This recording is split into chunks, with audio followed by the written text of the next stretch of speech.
Titanic एक ऐसा ship जिसे बनने की उसकी पहली ही जर्नी में उसे अनसिंकेबल का टाइटल दे दिया। एक ऐसा शिप जिसके फीचर्स और डिजाइनिंग की वजह से उसे लोग अनसिंकेबल मानने लगे। तो फिर कैसे इस अनसिंकेबल टाइटैनिक को नॉर्थ अटलांटिक ओशन ने सिंकेबल कर दिया? तो क्या हुआ था उस रात जिससे लोग आज भी अनजान हैं? कैसे ये टाइटैनिक शिप अपने साथ 1514 लोगों को -2 डिग्री सेल्सियस में लेके डूब गया? सब कुछ जानेंगे डिटेल में, बस वीडियो को लास्ट तक जरूर देखना। 10 अप्रैल 1912 को एक ऐसा हादसा हुआ जिसे किसी ने भी नहीं सोचा था। RMS टाइटैनिक, जो उस टाइम पर अपनी आलीशान फैसिलिटी और बड़े साइज की वजह से टॉप रैंक कर रहा था। हर आदमी उस टाइम पर टाइटैनिक को देखकर उसके अंदर जाना चाहता था। तो चलिए चलते हैं 1912 में, जहां आज टाइटैनिक अपनी पहली यात्रा पर निकलने के लिए खड़ा है।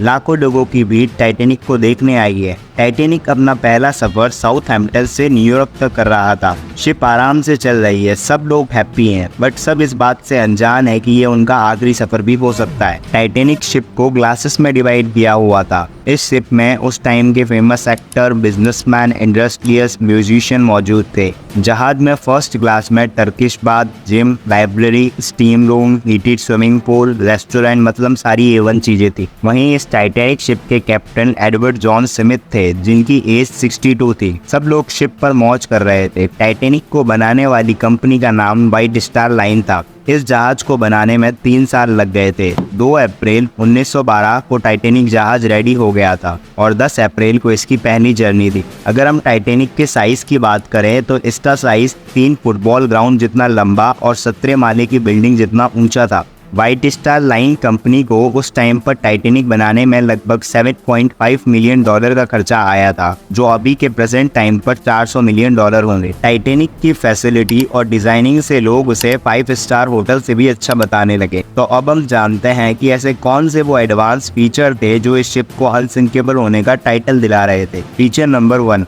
शिप में डबल बॉटम हल का यूज किया गया था। हल इस शिप के नीचे वाले पोर्शन को बोलते हैं। इसे शिप की बैकबोन भी बोल सकते हो। जब शिप ओशन में ट्रैवल करती है तो उसे कई चट्टानों का सामना करना पड़ता है, जिसकी वजह से उसकी फर्स्ट लेयर अगर डैमेज हो भी गई तो दूसरी लेयर उसको प्रोटेक्ट करेगी। नंबर 2 फीचर, टाइटैनिक का दूसरा फीचर काफ़ी सेफ था। शिप को 16 कंपार्टमेंट में डिवाइड किया था। के नीचे की बॉडी हमेशा पानी में रहती है। अगर उसमें बाई चांस छेद हो जाए तो शिप में पानी भरने लगेगा और फिर शिप डूब जाएगा। बट वहीं टाइटैनिक में अगर छेद होता तो सिर्फ उसी कंपार्टमेंट में पानी भरेगा जो डैमेज हुआ था, बाकी कंपार्टमेंट सेफ रहेंगे। अगर बाई चांस 16 कंपार्टमेंट में से अगर 4 में भी पानी भर जाएगा तो ये भी डूबने वाला नहीं था, इसलिए तो इसे कभी ना डूबने वाला जहाज मानते थे। अपने पहले ही जर्नी के 2 दिन बाद टाइटैनिक को फर्स्ट आइसबर्ग वार्निंग मिलने लगती है। आइसबर्ग ओशन में मौजूद छोटे बड़े बर्फ के पहाड़ होते हैं। उस टाइम पर आइसबर्ग पता करने के लिए कोई भी टेक्नोलॉजी नहीं थी, इसलिए शिप के सबसे ऊपर साइड पर एक क्रो नेस्ट हुआ करता था।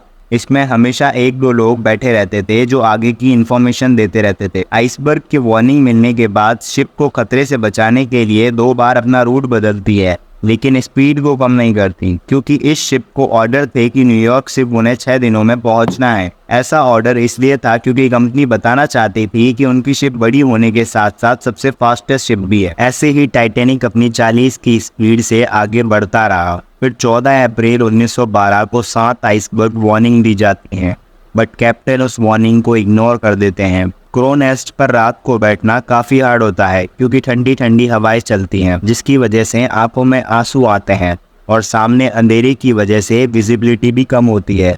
फिर 11:39 मिनट पर रेड्रिक फ्लीट, जो क्रो नेस्ट पर बैठा है, वो अचानक से अपने सामने एक बड़ा सा बर्फ का पहाड़ देखता है। फिर वो जल्दी से घंटी बजाकर और फ़ोन कर ऑफिसर को इन्फॉर्म करता है कि सामने एक बहुत बड़ा आइसबर्ग है। फिर ऑफिसर जहाज को लेफ्ट साइड मोड़ते हैं, बट अब मोड़ने में थोड़ी देरी हो चुकी थी। फिर सिर्फ 1 मिनट बाद जहाज आइसबर्ग से टकरा जाता है और उसका एक साइड वाला हिस्सा डैमेज हो जाता है, जिसमें पहला फीचर कहीं काम नहीं आता क्योंकि साइड में सिर्फ सिंगल लेयर ही होती है। जब कैप्टन ने शिप के डैमेज को देखा तो शिप के 6 कंपार्टमेंट डैमेज हो चुके थे, जिनमें धीरे धीरे पानी भर रहा था। अब कैप्टन और बाकी ऑफिसर शॉक थे क्योंकि शिप सिर्फ 4 कंपार्टमेंट पानी भरने पर ही तैर पाता, बट अनफॉर्चुनेटली पानी 6 कंपार्टमेंट में भरा हुआ था। जिसे अनसिंकेबल माना जा रहा था, वो धीरे धीरे अटलांटिक की गोद में समाने वाला था। फिर थोड़ी देर बाद कैप्टन ने डिस्ट्रेस सिग्नल भेजने को कहा, बट कोई भी शिप तक टाइटैनिक का सिग्नल नहीं पहुंच पा रहा था। पानी भरने के कारण कैप्टन लाइफ बोट को उतारने का ऑर्डर देता है, बट शिप पर केवल 20 लाइफ बोट ही प्रेजेंट थी। एक लाइफ बोट में लगभग 65 पैसेंजर लोगों की कैपेसिटी थी। धीरे धीरे लाइफ बोट को बाहर निकालने जाने लगा। 20 लाइफ बोट की मदद से अप्रॉक्स 1200 लोगों की जान बचाई जा सकती थी, पर जहाज पर 2200 से ज़्यादा लोग थे। पहली लाइफ बोट में सिर्फ 28 लोगों को ही उतारा गया।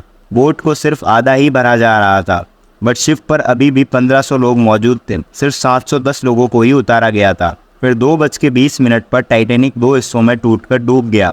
3 साल बनाने वाला जहाज सिर्फ 3 घंटों में ही डूब गया, और कुछ लोग जिनको तैरना आता था वो समुद्र में कूद गए। पर पानी का टेम्परेचर -2 डिग्री सेल्सियस होने के कारण वो सिर्फ 15 से 30 मिनट तक ही सर्वाइव कर सकते थे। पर एक आदमी ऐसा था जो इस -2 डिग्री सेल्सियस टेम्परेचर को सहकर जिंदा बच निकला।